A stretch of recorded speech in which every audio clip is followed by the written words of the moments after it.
नमस्कार, मैं दिव्यांशी आप सभी का स्वागत करती हूँ स्टडी आईक्यू पे। आज इस इंटरव्यू सेशन में हमारे साथ जुड़े हैं लखनऊ से अवनीश त्रिपाठी जी, जिन्होंने यूपीएससी सीएससी 2020 की परीक्षा में रैंक 661 हासिल की है। Welcome Avnish ji to study IQ. Thank you Divyanshi. Avnish ji, so glad to have you here. और सभी दर्शकों को बता दूं कि अवनीश जी का सिलेक्शन एसडीएम पद पर भी हुआ था यूपी पीसीएस 2020 की एग्जामिनेशन में, और इन्होंने उसमें रैंक 41 हासिल की है। अवनीश जी, क्या हम ये कह सकते हैं कि ये साल काफी लकी रहा है, पहले यूपी पीसीएस और अब यूपीएससी? मुझे लगता है कि ये साल लकी रहा है। काफी टाइम बाद ऐसा टाइम है यहाँ पे। I got positive results in few months, 2 positive results in fact. Avnish ji, आपने कहा कि बहुत समय बाद, तो मैं ये बहुत समय बाद को थोड़ा और इलाबोरेट करना चाहूंगी और मैं जानना चाहूंगी आपकी जर्नी आपसे। मैंने बीटेक किया है, मैंने नाइटी इलाहाबाद से 2013 का पास आउट हूँ मैं।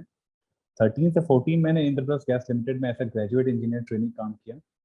उसके बाद मैंने 14 में वहाँ से रिजाइन करके मैंने अपनी प्रिपरेशन शुरू की सिविल सर्विसेज की, क्योंकि मेरा एक लॉन्ग नर्चर्ड ड्रीम रहा था। आफ्टर स्टार्टिंग द प्रिपरेशन, पहले मैंने सेंट्रल आर्म पुलिस फोर्स का भी एग्जामिनेशन दिया 2015 में, जिसका रिजल्ट 2016 में आया। और मेरी रैंक 27 थी। मुझे एसएसबी अलॉट हुआ था, the capacity of assistant commandant, but वो मैंने ज्वाइन नहीं किया। और मैंने 18 में ट्रेनिंग के दौरान ही 1 महीने में ही मैंने उससे रिजाइन करके मैं वापस अपनी तैयारी में लग गया। उसके बाद मैंने यूपी पीसीएस पे भी ध्यान देना शुरू किया। मीनवाइल मेरे 3 अटेम्प्ट हो चुके थे जब तक मैं उसको ज्वाइन किया असिस्टेंट कमांडेंट में। फिर मैंने वहाँ से वापस आने के बाद मैंने यूपी पीसीएस पे भी ध्यान देना शुरू किया, और 2018 के एग्जामिनेशन में मुझे एक्साइज इंस्पेक्टर की पोस्ट मिली। और उसकी ज्वाइनिंग आने से पहले ही 2020 के एग्जामिनेशन में मुझे डिप्टी कलेक्टर की पोस्ट मिल गई। तो ये मेरा 5वां अटेम्प्ट यूपीएससी में भी था, 3rd इंटरव्यू था, जिसमें मेरी 661 रैंक आई। और यूपी पीसीएस में भी मेरी दूसरी बार मुझे सिलेक्शन का मौका मिला, मुझे एक तरीके से अपॉर्चुनिटी मिली। अवनीश जी, 2014 से लेकर के 2021 तक का काफी इंटरेस्टिंग स्टोरी से बोले या फिर काफी हार्ड वर्क से भरी हुई ये स्टोरी है। अलग अलग एग्जामिनेशन में आप अपेयर हुए, आप सक्सेसफुल भी हुए, और लेकिन जैसे कहते हैं ये साल काफी लकी रहा। यूपी पीसीएस और यूपीएससी दोनों ही एग्जामिनेशन जो आप टारगेट बना के चल रहे थे उसको क्लियर किया। अवनीश जी, मैं आपसे जानना चाहती हूँ कि आपने यूपीएससी सीएपीएफ का भी एग्जामिनेशन क्लियर किया, ट्रेनिंग के दौरान छोड़ भी दिया, क्यों? एक्चुअली जब मैं ट्रेनिंग ज्वाइन किया था 2018 में, तो उसके जस्ट पहले मेरा यूपीएससी का रिजल्ट आया था फाइनल। मैंने उस साल इंटरव्यू में अपीयर हुआ था, और मेरा वो पहला इंटरव्यू था, 3rd अटेम्प्ट था। तो मैं काफ़ी होपफुल था कि मेरा सिलेक्शन हो जाएगा, बट अनफॉर्चुनेटली नहीं हुआ। तो एक एक मन में, एक जब भी ज्वाइन किया तो एक मन में कसक रह गई थी कि मेरे 3 अटेम्प्ट अभी भी बचे हुए हैं। 18 मंथ्स के अराउंड ट्रेनिंग चलेगी ये, तो पता नहीं मैं अगली बार कब अपीयर हो पाऊंगा, मेरी प्रिपरेशन उतनी अच्छी रह पाएगी कि नहीं रह पाएगी। तो ये सब सोच के मुझे लगा कि अब मुझे छोड़ के वापस से अपने अटेम्प्ट देने चाहिए। मुझे ऐसे ही अंदर से एक फीलिंग आ रही थी कि हो सकता है कि मेरा सिलेक्शन हो जाए। तो ये इसलिए मैंने ये रिस्क लिया और मैंने जॉब छोड़ी और वापस से फिर तैयारी में लग गया। अवनीश जी, यूपीएससी सीएससी के भी आपने 5 अटेम्प्ट्स दिए हैं और 3 इंटरव्यूज। आपकी जर्नी के बारे में हम और जानेंगे, लेकिन सबसे पहले मैं शुरुआत इसी से करूंगी कि जब ये जर्नी शुरू हुई यूपीएससी की, क्या मन में था, किन थॉट प्रोसेस के साथ आपने इस तैयारी में कदम रखा, और जो एस्पिरेंट्स हैं जो अभी आपको देख रहे हैं और शायद आपको देखकर इस तैयारी में एंटर करेंगे, किस थॉट प्रोसेस के साथ आना है इस जर्नी में? एक्चुअली जब मैं शुरू किया थी प्रिपरेशन 2014 में, उस वक्त मैं काफ़ी एक्साइटेड था, क्योंकि आईएएस का एग्जाम एक सो कॉल्ड आईएएस का एग्जाम, क्योंकि जनरली लोग उसको आईएएस के एग्जाम से ही जानते हैं। तो काफ़ी एक रेप्यूटेड एग्जामिनेशन है, काफ़ी रेप्यूटेड सर्विस है। तो एक एक्साइटमेंट था और ऐसा कॉन्फिडेंस बहुत ज़्यादा था कि लग रहा था कि हाँ, 1-2 साल में, 3 साल में मैं एग्जामिनेशन क्लियर कर लूँगा। तब इतनी चीज़ें पता नहीं होती, इतने नुआंसेस नहीं पता होते एग्जाम्स के बारे में कि इतना अनप्रडिक्टेबल एग्जाम है, इसमें टाइम भी लग सकता है। तो वो सब चीज़ें तो नहीं पता रहती हैं, तो इससे एक्साइटमेंट बहुत ज़्यादा रहता है। बट ओवर द टाइम ये सब भी चीज़ें पता चली मुझे कि भाई इसमें पेशेंस, हार्ड वर्क और लक का बहुत ज़्यादा रिक्वायरमेंट है। तो जो एस्पिरेंट्स हैं, एस्पायरिंग हैं इस सर्विस के लिए, इस एग्जामिनेशन को क्लियर करने के लिए, उनके लिए मेरा एक मैसेज ये रहेगा कि आप अपने आप को फुली प्रिपेयर करके आइए, कि आप एक कन्विक्शन के साथ आइए, क्योंकि इसमें इतना पेशेंस, इतना परसिवरेंस चाहिए कि अगर आपका कन्विक्शन लैक करेगा तो आप इसको कंटिन्यू नहीं कर पाएंगे। और क्योंकि 6 अटेम्प्ट यूपीएससी एग्जामिनेशन में आपको मिलते हैं और इसमें मिनिमम 7 साल लगेगा।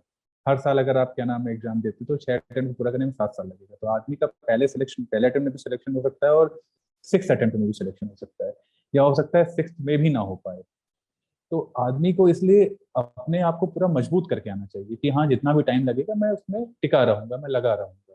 तो ये एक माइंडसेट बहुत ज्यादा जरूरी है अपने आप को सेल्फ मोटिवेटेड रखने के लिए। अवनीश जी, बिल्कुल, अगर हम इस एग्जामिनेशन की बात करें तो it requires lot of your time. Consistent होना बहुत जरूरी है और डिटर्मिनेशन होना बहुत जरूरी है। 7 साल की ये जर्नी आपकी रही है। What kept you going her attempt में आके? मतलब you were clearing lot of examination, लेकिन अगर यूपीएससी सीएससी की बात करें, एक एग्जामिनेशन साइकिल के बाद दूसरी एग्जामिनेशन साइकिल, फिर वापस आके टेबल कुर्सी पे बैठना, उसी मोटिवेशन से पढ़ना, how did you do this? What kept you moving? See जो सबसे बड़ी एक चीज थी वो तो कन्विक्शन था। मुझे ऐसा लगता था कि ये एग्जामिनेशन ये एक ऐसी सर्विस है जिसमें मैं खुश रहूंगा और मैं अपना बेस्ट दे सकता हूँ। तो ये जो कन्विक्शन था ये एक कंसिस्टेंट एक सोर्स ऑफ मोटिवेशन रहा, एक सोर्स ऑफ एनर्जी रही मेरे लिए। इसके साथ साथ जो एक मुझे मैं बहुत अपने आप को फॉर्चुनेट मानता हूँ, बहुत भाग्यशाली मानता हूँ कि मेरी इस पूरी जर्नी में, इनफैक्ट इससे पहले भी मैं थ्रू आउट अब तक की पूरी जर्नी में लाइफ के, मेरे पेरेंट्स का और मेरे फ्रेंड्स का, सोसाइटी का काफ़ी कंट्रीब्यूशन रहा है, स्पेशली माई ग्रैंडफादर। तो इन लोगों की जो कांस्टेंट सपोर्ट रहा है उसने मुझे 7 साल तक सरवाइव करने में हेल्प, अदरवाइज मैं सरवाइव नहीं कर पाता।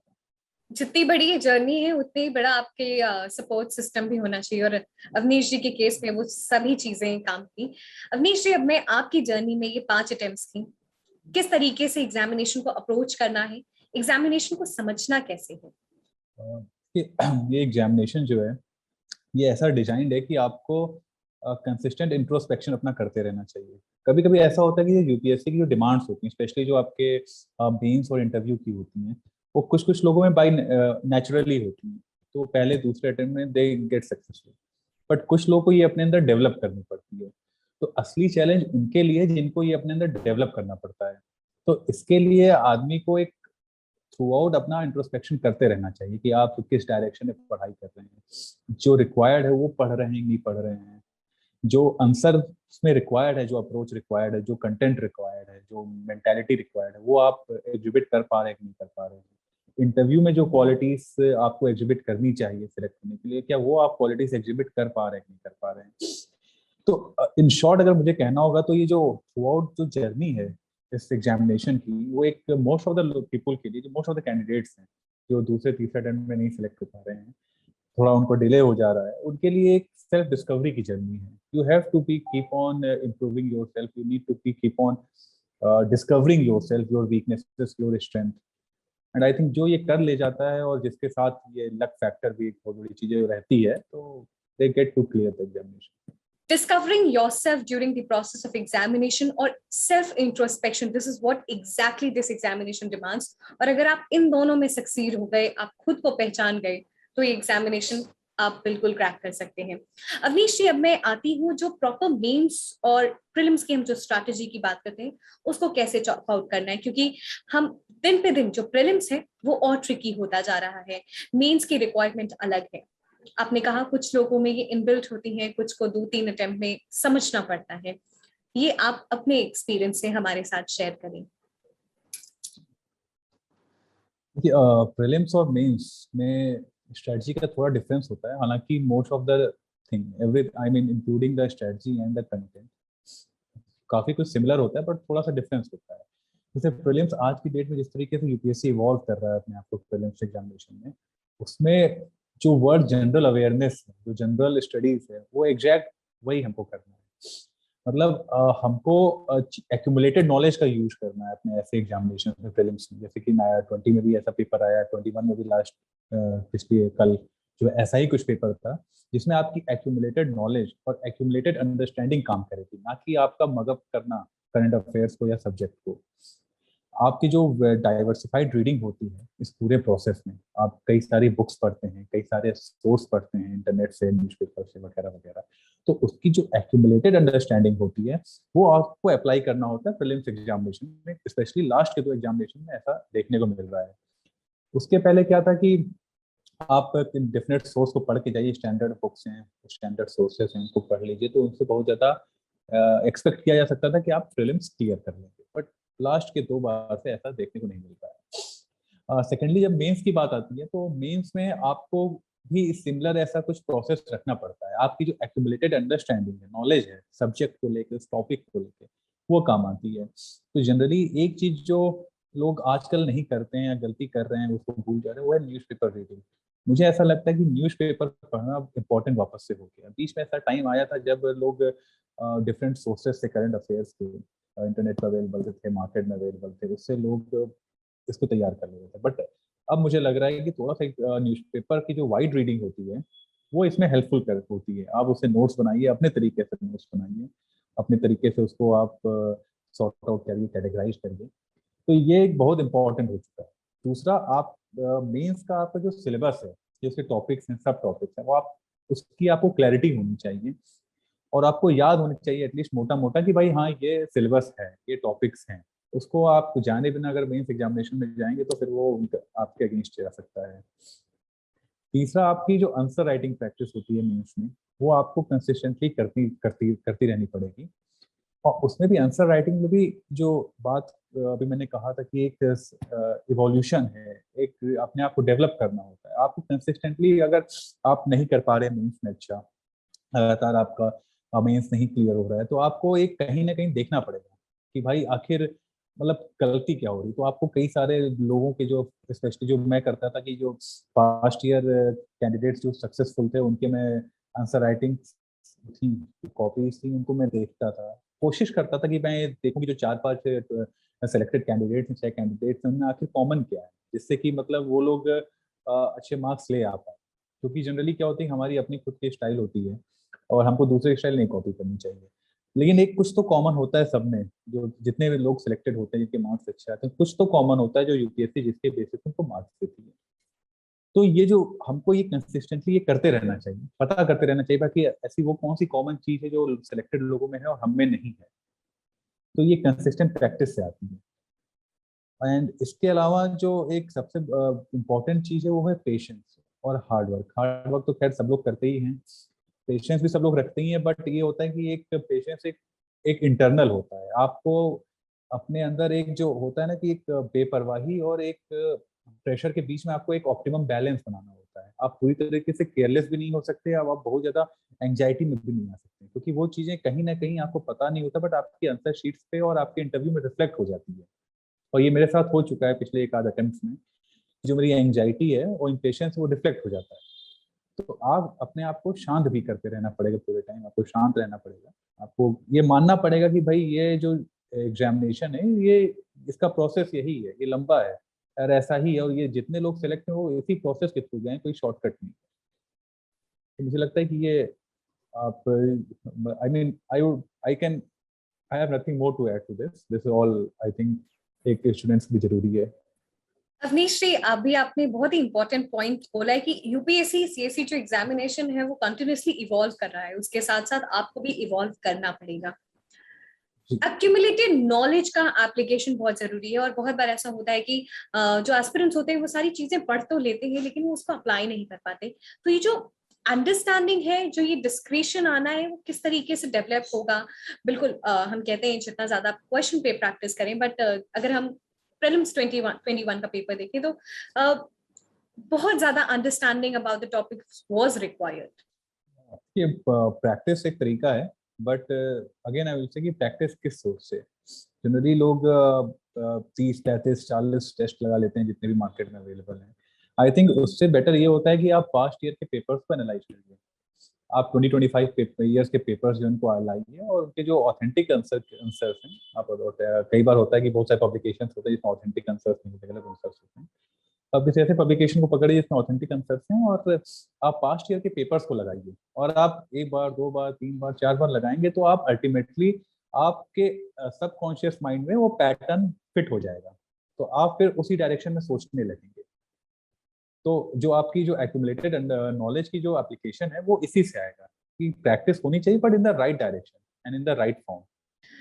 अवनीश जी, जो जो नए एस्पिरेंट्स है इस प्रिपरेशन में आ रहे हैं, वो कई बार कंफ्यूज हो जाते हैं कि कौन से स्टेज में एक्चुअली उनको पेपर एनालाइज करना है, प्रिपरेशन शुरू करने से पहले या फिर एक बार मोटी मोटी जो बुक्स हैं पॉलिटी इकोनॉमिक्स ये सारे पोर्शन कंप्लीट करने के बाद। देखिए बहुत कॉमन कंफ्यूजन है, डायलेमा है।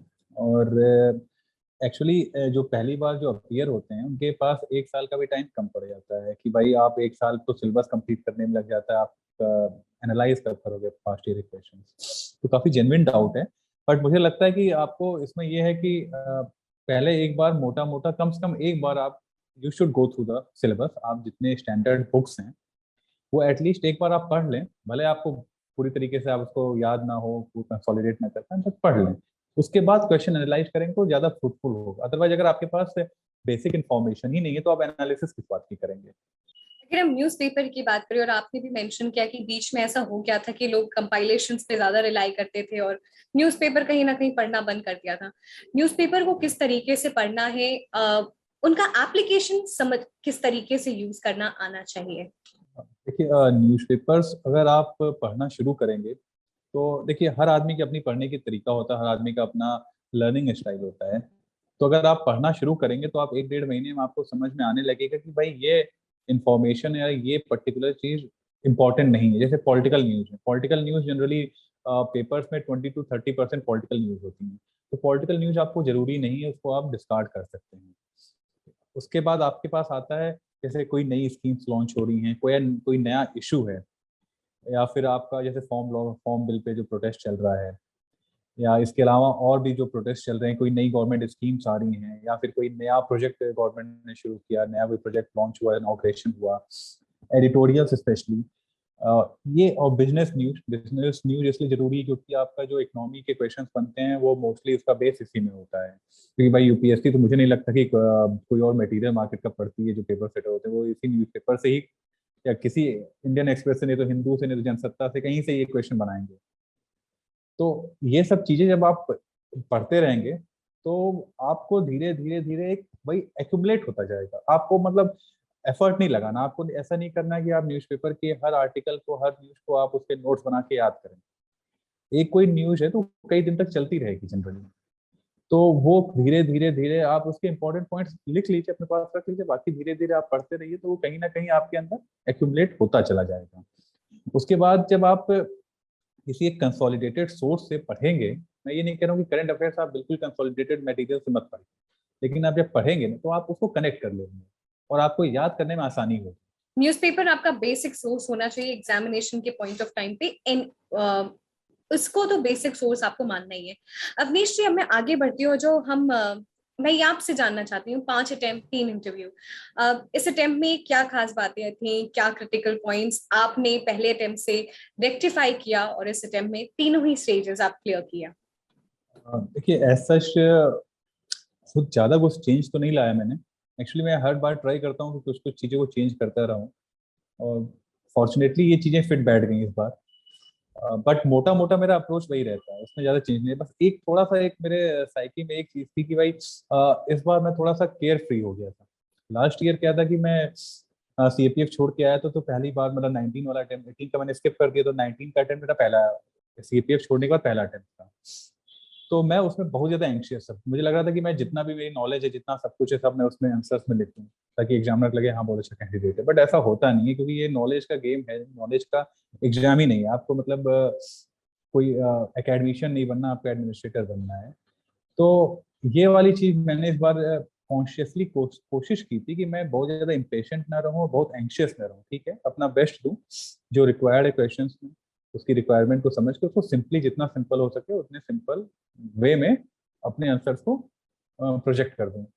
ज्यादा परेशान ना रहूं, ज्यादा मतलब इम्पेशेंट ना रहूं। और ये चीज मैंने मेंस में और इंटरव्यू में दोनों में करने की कोशिश की।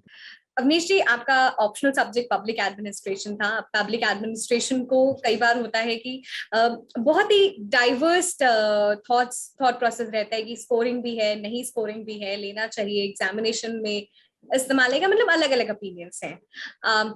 आपके एक्सपीरियंस से मैं जानना चाहती हूँ, और किस तरीके से स्ट्रैटेजी होनी चाहिए पब्लिक एडमिनिस्ट्रेशन की? देखिए, ऑप्शनल की जहाँ तक बात है तो ऑप्शनल तो वो लेना चाहिए आपका जो आप पे आपका इंटरेस्ट हो, ताकि भाई आप उसको टाइम दे सकें, पढ़ सकें उसको। अगर आपका इंटरेस्ट ही नहीं तो आप सब्जेक्ट से भागने लगेंगे, आप पढ़ेंगे नहीं। और रही बात पब्लिक एडमिनिस्ट्रेशन की स्ट्रेटजी की, तो आपका देखिए, ये पूछा था ना, administration public administration strategy, public administration की। ओके, तो रही बात जहाँ तक पब्लिक एडमिनिस्ट्रेशन की स्ट्रेटजी की है, तो आप अपना एक कोई बेसिक सोर्स बनाइए, जो आपका एक जो आप जब भी पढ़ना शुरू करें एग्जाम पहले उसको एक आप बेसिक सोर्स बना के पहले उससे पढ़ लें। उसके बाद आपको इनरिच करना होता है, क्योंकि पब्लिक एडमिनिस्ट्रेशन ऐसा सब्जेक्ट है कि उसमें डेवलपमेंट्स काफ़ी हैं, स्पेशली पेपर 2 में। तो उसको आपको हमेशा ग्रेस्प करते रहना पड़ेगा, और थोड़ा आपको टैप करते रहना पड़ेगा कि क्या डेवलपमेंट्स हो रहे हैं और किस डायरेक्शन में डेवलपमेंट्स हो रहे हैं। तो इससे दो चीज़ होती है, पहले तो आपके पास कंटेंट आ जाता है, दूसरा आपको आइडिया भी लग जाता है कि ये क्वेश्चन पूछे जा सकते हैं। तो इसमें आपको थोड़े सा एग्जाम्पल्स, थोड़े आपको एनेक्डोट्स और थोड़ा सा डेटा, ये सब अपने डायनेमिक पोर्शन के लिए कलेक्ट करके रखना पड़ेगा। और बाकी जैसे बाकी आप ऑप्शनल्स में लोगों का होता है स्ट्रेटजी, सेम स्ट्रेटजी इसमें भी है कि आप अपना बेसिक रिवीजन आपका अच्छा होना चाहिए। आपके कोई आप एक चीज और है, आप कुछ ऐसा पोर्शन ना छोड़िए। जनरली होता क्या है कि कभी कभी ये कहा जाता है कि इस पोर्शन पोर्शन से क्वेश्चन नहीं आते हैं, तो ये पोर्शन आप छोड़ सकते हैं, इसको कम ध्यान दें। ऐसा नहीं है, आप यूपीएससी का भी कोई पोर्शन से क्वेश्चन पूछ सकता है, तो आप अपना अपना लेग स्टम्प मत खुला छोड़िए, आप सारे स्टम्प को कवर करके रखिए। ये मैं कहना चाहूंगा। अवनीश जी, पब्लिक एडमिनिस्ट्रेशन बिल्कुल बहुत ही डायनेमिक सब्जेक्ट है। आपको जो भी चीजें हो रही हैं उससे इंटरकनेक्ट करना पड़ता है और बहुत ही अप टू डेट रहना है। अम, जब हम एक आंसर लिखते हैं पब्लिक एडमिनिस्ट्रेशन का, किन पॉइंट्स का जरूर ध्यान देना है उस आंसर को लिखते समय? देखिए, दो तीन चीजें हैं जिनका हमको ध्यान रखना है। पहला तो हमको ये देखना है कि क्वेश्चन पूछा क्या गया है। जनरली हमको अपनी नॉलेज वहां नहीं दिखानी कि हमें कितना आता है। हमको देखना है कि क्वेश्चन जो पूछा गया उसको आंसर कर सकते हैं नहीं कर सकते हैं। तो क्वेश्चन को हमको समझना चाहिए, उसको पार्ट्स में डिवाइड कर लो आप कि हाँ इसके ये सब क्वेश्चन हैं। तो write a introduction and then in a chronicle manner आप सारे पार्ट्स को जो है वो एड्रेस करिए, देन राइट अ कंक्लूजन। ये एक मोटा मोटा आपका एक अप्रोच हो गया। इसके बाद आपको एक चीज और कोशिश करनी है कि अपने आंसर को जितना सिंपल रख सकें आप। आपको कॉम्प्लिकेट नहीं करना है, अपने आंसर्स के जो लैंग्वेज है उसको सिंपल रखनी है और डाइवर्ट नहीं करना है। जो चीजें पूछी गई एग्जैक्टली उसी को आंसर करना है, इधर उधर की चीजें आंसर नहीं करनी है। जरूरत से ज्यादा डेटा नहीं डालना, जरूरत से ज्यादा इन्फॉर्मेशन नहीं डालनी है। और कुछ तीन चार चीजें हैं जिसको आप फॉलो करेंगे तो आपका आंसर ठीक जाएगा। अवनीश जी, 5वें अटेम्प्ट में आपने पब्लिक एडमिनिस्ट्रेशन को ही अपना सब्जेक्ट बनाया। कई बार ऐसे हमने देखा है कि 3 अटेम्प्ट बाद, 4 अटेम्प्ट बाद लोग अपना ऑप्शनल सब्जेक्ट ही चेंज कर देते हैं। What kept you stick to public administration? देखिए, दो चीज इसमें मुझे मतलब ऐसा लगा कि इसलिए मैंने सब्जेक्ट नहीं चेंज किया। पहला तो कि कबैड में मेरे बहुत अच्छे मार्क्स नहीं आए हैं कभी, बट इतने बुरे भी नहीं आए कि उसकी वजह से मेरा सिलेक्शन रुक गया हो। मतलब public ad was not my weakest link. एक तो ये चीज थी। दूसरी चीज ये थी कि मेरा इंटरेस्ट था पब्लिक एडमिनिस्ट्रेशन में, तो कभी ऐसा नहीं लगा कि पब्लिक एडमिनिस्ट्रेशन से मैं बोर हो रहा हूँ या मुझे इंटरेस्ट नहीं आ रहा है या मुझे मतलब पढ़ने का मन नहीं कर रहा है। तो जैसे मैंने कहा कि इंटरेस्ट होना चाहिए सब्जेक्ट में, तो इंटरेस्ट मेरे अंदर था उसको लेके। तो मुझे लगा कि अगर मैं मान लीजिए दूसरा सब्जेक्ट लेता हूँ उसमें मैं इतना इनपुट नहीं दे पा रहा हूँ तो फिर दिक्कत हो जाएगी, फिर मतलब कोई चेंज करने का मतलब नहीं है। और तीसरी चीज है ये है कि इतना ज्यादा ऑलरेडी इसमें मैं वर्क कर चुका था कि मुझे ऐसा लग रहा था कि पता नहीं मैं उस सब्जेक्ट में इतना काम करने के बाद पता चला इससे भी कम मार्क्स हो गए। तो ये एक हमेशा एक खतरा रहता है। तो इसलिए इन तीन चीजों को सोच के मैंने पब्लिक एडमिनिस्ट्रेशन को ही अपना ऑप्शन बना के रखा 5th अटेम्प्ट तक। अवनीश जी, हमने प्रीलिम्स, मेंस, ऑप्शनल, इन तीनों की बात कर ली। अब हम आते हैं पर्सनालिटी टेस्ट पर। कैसा एक्सपीरियंस था आपका? अगर आप 2-3 क्वेश्चंस हमारे साथ शेयर करें और उसे कैसे टैकल किया? इंटरव्यू में जनरली काफ़ी वाइड रेंजिंग क्वेश्चंस थे। मतलब मुझे ऐसा कोई एस्पेक्ट नहीं लगा जो अनछुआ रह गया और जो टच ना किया गया। इस वक्त मुझे एक क्वेश्चन याद, दो तीन क्वेश्चन जो याद आ रहे हैं। एक था कि जो 1857 का रिवोल्ट हुआ था, सिपाही म्यूटनी थी, उसमें एक इंटरव्यूअर ने मुझसे पूछा कि अ, मेरे हिसाब मतलब उनके हिसाब से, इंटरव्यू के हिसाब से 1857 जो रिवोल्ट था वो ब्रिटिशर सप्रेस कर ले गए, ये इंडिया के फेवर में था। क्योंकि वो जो यूनिटी थी जो बहुत सालों से एब्सेंट थी इंडिया में, वो फाइनली ब्रिटिशर्स द्वारा कंसोलिडेट की गई, या उसके बाद जो नेशनल मूवमेंट्स हुए उसने कंसोलिडेट किया इंडियन यूनिटी को। तो उस पर वो मेरा ओपिनियन मांग रहे थे। तो मैं थोड़ा सा इसके मतलब मैंने थोड़ा इसके अगेंस्ट में बोला था। मैंने कहा था सर, एक अपेरेंटली पहली बात सर, ये इंटर हाइंडसाइट में ये सर देखना थोड़ा सा मुश्किल है कि क्या होता अगर 1857 की म्यूटनी में अगर ब्रिटिशर्स हार जाते तो। बट ओवरऑल सर मुझे लगता है कि ये इंडिया के अगेंस्ट में ही रहा। अगर इंडियन जो रूलर्स थे अगर वो जीत जाते 1857 के रिवोल्ट तो पहली बात तो सर जो इकोनॉमिक जो एक ड्रेन ऑफ वेल्थ हुआ, जो एक पॉवर्टी आई इंडिया में, वो चीज नहीं आती जो 100 ईयर्स के जो रूल्स उसने एक पॉवर्टी ला दी थी। और दूसरा मैं इस चीज को मैंने हाईलाइट किया कि जो इंडिया में यूनिटी है कल्चरल और जोग्राफिकल, वो पहले से थी, बहुत पहले से थी। वो ब्रिटिशर्स उसको नहीं लाए, उन्होंने बस ये किया कि ठीक है थोड़ा सा पॉलिटिकल कंसोलिडेशन जरूर कर दिया, बट वो यूनिटी जो सो कॉल्ड यूनिटी थी वो हमारे शंकराचार्य के टाइम से थी, या इवन उसके पहले भी थी। तो ऐसा कुछ ब्रिटिशर्स ने नया नहीं लाया उसमें। दूसरा एक क्वेश्चन जो पूछा था वो, क्योंकि मैं लखनऊ का हूँ, तो उन्होंने एक लखनऊ से सवाल पूछा था, लखनऊ की जो गंगा जमनी तहजीब है उसके बारे में उन्होंने पूछा कि भाई ये क्या है और ये अभी भी सरवाइव कर रही कि नहीं कर रही है। तो उस पर फिर मैंने ये माना था कि हाँ अभी भी सरवाइव कर रही है। उसके मैंने एक आध एग्जाम्पल्स दिए थे, जैसे कि आपका बाराबंकी में देवा शरीफ है, वहाँ पे दरगाह में होली खेली जाती है। या फिर लखनऊ में एक पढ़ाई की मस्जिद है जो एक पांडे जमींदार थे, उनकी वाइफ ने नवाब की वाइफ के लिए बनवाया था, उनकी याद में बनवाया था। तो अभी भी आज की डेट में वो पढ़ाई की मस्जिद कही जाती है। तो ये कुछ कुछ दो तीन एग्जाम्पल्स दिए थे जिससे ये जो अवध का जो गंगा जमनी तहजीब है उसका एविडेंस चाहिए। यानी कि बहुत ही इंटरेस्टिंग क्वेश्चंस, और जैसे अवनीश जी ने बताया बहुत ही वाइड रेंजिंग क्वेश्चंस। तो अगर आप इंटरव्यू की तैयारी कर रहे तो हर डोमेन से आप you should be well aware, और चीजों को रैशनलाइज सेंस भी करना है। जी बिल्कुल। Avnish ji, how Study IQ has been part of your journey?